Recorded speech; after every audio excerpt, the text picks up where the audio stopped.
اعوذ باللہ من الشیطان الرجیم۔ پناہ مانگتا ہوں میں اللہ کی شیطان مردود سے۔ بسم اللہ الرحمن الرحیم۔ شروع اللہ کے نام سے جو بڑا مہربان نہایت رحم والا ہے۔ دا باٹم لائن کے ناظرین اکرام السلام علیکم۔ محترم ناظرین، ہم اپنی آج کی ویڈیو میں حضرت بابا بلے شاہ سرکار رحمت اللہ علیہ پر جب کفر کا فتویٰ لگایا گیا احوال آپ کے سامنے پیش کریں گے جو یقیناً آپ کے لیے حیران کن اور دلچسپی کا باعث ہوں گے۔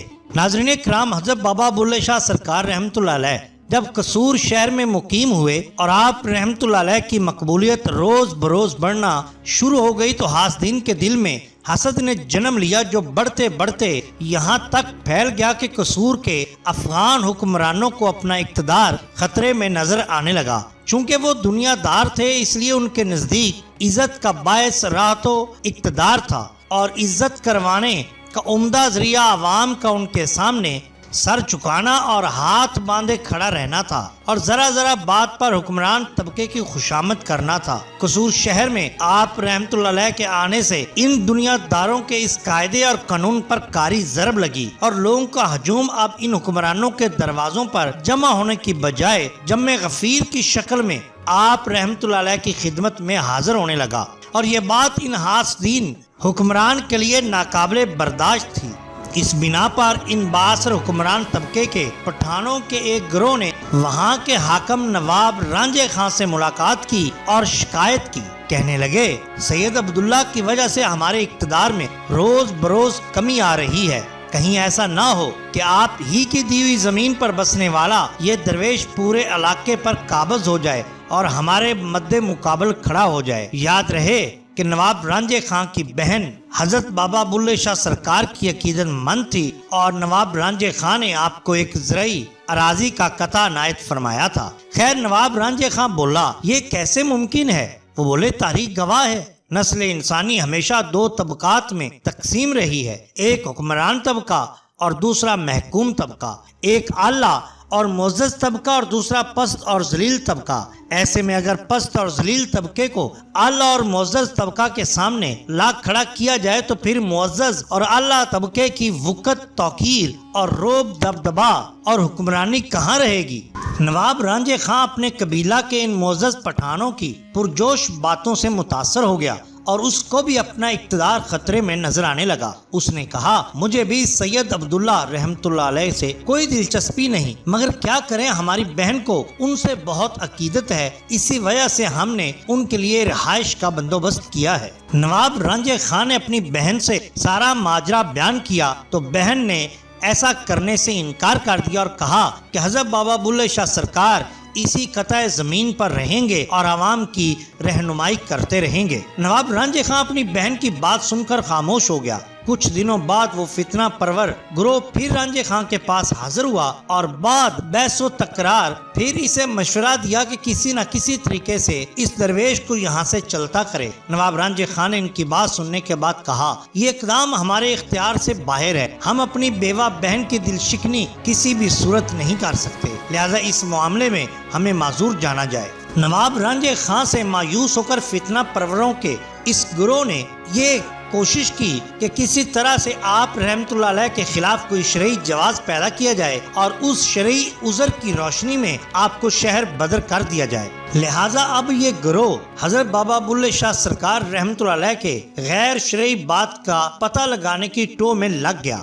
آخرکار ان کی نظر محفل سما پر گئی، جن کا اہتمام آپ رحمت اللہ علیہ کے ہاں بڑے زور و شور اور شوق سے ہوتا تھا۔ اس بات کو بنیاد بنا کر وہ آپ رحمت اللہ علیہ کے استاد محترم اور شہر قصور کے سب سے بڑے عالم دین حضرت مولانا غلام مرتضیٰ رحمت اللہ علیہ کی خدمت میں حاضر ہوئے اور ان کی خدمت میں یوں عرض کی، مولانا، اگر کوئی مسلمان قوالی سنے تو مذہب کی روشنی میں اس کا یہ فعل کیسا ہے؟ مولانا غلام مرتضیٰ رحمت اللہ علیہ نے فرمایا، سما کی کوئی شرعی حیثیت نہیں، اس لیے ممنوع ہے۔ وہ فتنہ پرور بولے، اگر کوئی صوفی سما سنے تو پھر؟ مولانا غلام مرتضیٰ نے فرمایا، شرع میں صوفی یا عام مسلمان کی کوئی قید نہیں، مذہبی احکام سب کے لیے برابر ہیں۔ مولانا غلام مرتضیٰ رحمت اللہ علیہ نے پوچھا، یہ بتائیے کہ وہ صوفی کون ہے جس کے بارے میں تم لوگ مجھ سے فتویٰ لینے آئے ہو؟ یہ فتنہ پرور ایک ایسے مسئلہ پر فتویٰ لینے آئے تھے جس کی باطنی حیثیت سے وہ بے خبر تھے اور خود شرع کے خلاف اپنے ہاں بے جا رسوم،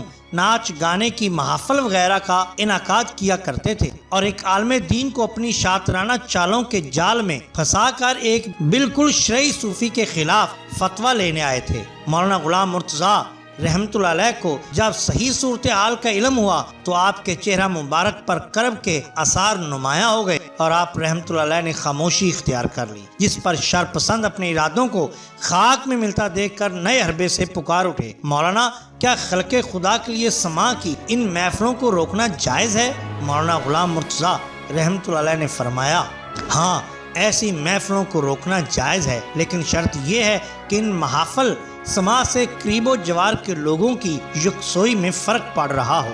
وہ پوچھنے لگے کہ یا حضرت یہ بتائیے کہ جو شخص دین میں نیا کام کرے یعنی بدعت کرے کیا وہ مسلمان رہتا ہے؟ آپ سرکار نے فرمایا کہ کفر کے قریب تر ہو جاتا ہے۔ لہٰذا انہوں نے محفل سماع کے خلاف فتویٰ جاری کر دیا۔ شرپسند وہ فتویٰ لے کر نواب رنج علی خان کے پاس گئے اور ان سے کہا کہ کیا وہ حضرت بابا بلے شاہ سرکار کی محفل سماع کو بزور طاقت روک سکتے ہیں؟ رنج خان نے اجازت دے دی۔ شرپسند اس اجازت کے ملتے ہی خوش ہو گئے اور فوراً آپ کے خانقاہ کی طرف چل پڑے۔ جب وہ آپ کے خانقاہ کے قریب پہنچے تو دیکھا کہ محفل سماع کا انعقاد ہو رہا ہے۔ سب لوگ ہاتھوں میں تلواریں اور دیگر اسلحہ سے مسلح ہو کر فوراً اندر داخل ہوتے ہی بلند آواز سے پکارنے لگے، اپنے اپنے گھروں کو لوٹ جاؤ اور آئندہ اس طرف لوٹنا بھی مت، سماع حرام ہے، مذہب میں بدعت ہے اور جو بدعت کا راستہ اختیار کرتا ہے وہ کافر ہے، لہذا جو اس بدعت کو اختیار کرے گا اسے سخت سزا دی جائے گی۔ حضرت بابا بلے شاہ سرکار مراقبے سے باہر آئے تو فرمایا، تم لوگ اللہ کے بندوں پر ظلم کیوں کرتے ہو؟ اللہ عز و جل کے قہر سے ڈرو اور اس کے غضب کا نشانہ نہ بنو۔ شرپسندوں نے جب حضرت بابا بلے شاہ سرکار کی یہ بات سنی آپے سے باہر ہو گئے اور تمام لوگوں کو زد و کوب کرنا شروع کر دیا۔